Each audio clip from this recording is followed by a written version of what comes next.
राजस्थान में कोचिंग सेंटरों में अध्ययनरत छात्र छात्राओं की आत्महत्या के मामले को लेकर आज हाईकोर्ट ने फिर से सुनवाई होने वाली है। और पिछली सुनवाई में सरकार ने हाईकोर्ट में कहा था कि इसी सत्र में कोचिंग बिल लाया जाएगा, जिस पर कोर्ट ने कहा था कि 10 फरवरी तक कानून नहीं बनने पर कोर्ट गाइडलाइन जारी करेगा।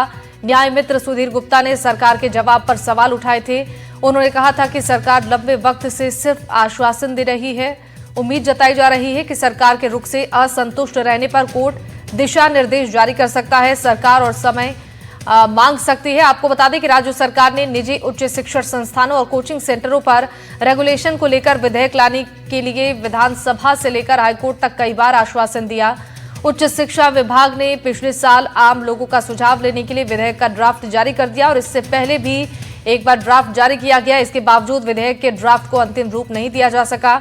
आपको बता दें कि केंद्र सरकार ने कोचिंग सेंटरों के बारे में आ रही शिकायतों को लेकर पिछले साल जनवरी में गाइडलाइंस बनाई थी, जिसे राज्य सरकार ने भी अपनाने की घोषणा कर दी थी। और कोचिंग विद्यार्थियों की आत्महत्या के मामले को लेकर हाईकोर्ट ने 2016 में स्वप्रेरणा से जनहित याचिका दर्ज की। इस मामले में अब तक 65 से ज्यादा बार सुनवाई हो चुकी है और इसके बावजूद अब तक रेगुलेशन के लिए कानून नहीं बन पाया है।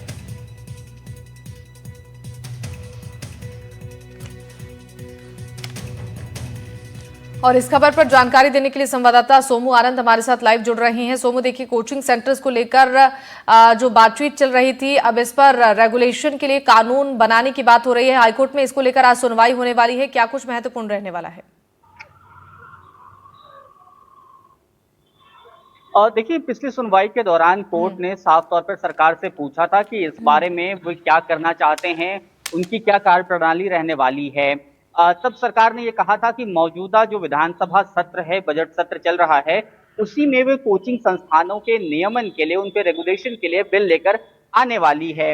हालांकि तब कोर्ट ने ये कहा था कि अगर 10 फरवरी तक कोई बिल नहीं आता है तो वो अपनी तरफ से दिशा निर्देश जो है वह जारी करेंगे। आज चीफ जस्टिस MM श्रीवास्तव की बेंच में यह मामला सूचीबद्ध है और वहीं पर इस मामले की सुनवाई होनी है। बहुत संभव है कि अगर सरकार के रुख से असंतुष्ट दिखाई देती है कोर्ट को लगता है कि सरकार सिर्फ टाल मटोल कर रही है, क्योंकि पिछले दिनों न्याय मित्र जो थे कोर्ट ने, जिनको न्याय मित्र इस पूरे मामले में नियुक्त किया, उन्होंने कहा था कि सरकार ने सिर्फ आश्वासन दिया है, कोई ठोस कार्रवाई इस मामले पर नहीं की है। अगर कोर्ट को ऐसा लगता है तो वो निश्चित रूप से अपनी तरफ से कुछ गाइडलाइंस जो है वह जारी कर सकती हैं। अन्यथा सरकार थोड़ा और समय मांग सकती है, कह सकती है कि अभी विधानसभा का सत्र जो चल रहा है, जिसमें अगली बैठकें जब शुरू होंगी तब सरकार इस मामले पर बिल लेकर आएगी। सरकार ने बिल का ड्राफ्ट तैयार कर लिया है।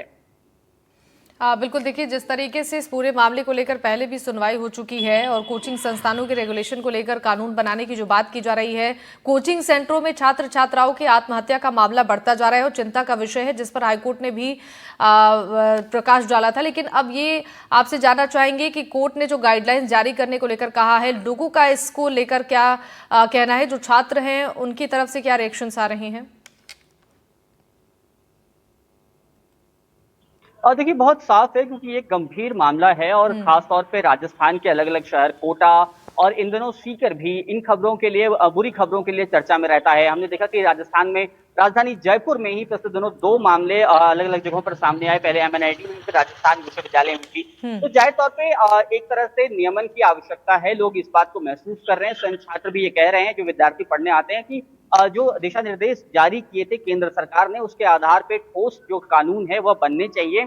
और सबसे महत्वपूर्ण बात यह भी है कि कई बार विद्यार्थियों को ऐसे कोचिंग संस्थानों में पढ़ना उनकी मजबूरी हो जाती है, जहां पर वो अच्छा महसूस नहीं करते, तो उन्हें एक मोटी रकम जो है वो फीस के रूप में चुका दी होती है। पिछले बार जब ड्राफ्ट तैयार हुआ था तो उसमें एक महत्वपूर्ण बात यह थी कि अगर कोई विद्यार्थी बीच में कोचिंग क्लास छोड़ता है तो उसको उतनी बची हुई फीस वापस करनी होगी। ये ड्राफ्ट का हिस्सा था। अगर ऐसा होता है तो निश्चित रूप से विद्यार्थियों को काफी आसानी होगी, सहूलियत होगी। इसलिए वे चाहते हैं कि जल्द से जल्द इसको लेकर के ठोस कानून बने, विधेयक आए। बिल्कुल ठीक है सोमू, आपका बहुत बहुत शुक्रिया तमाम जानकारियों के लिए।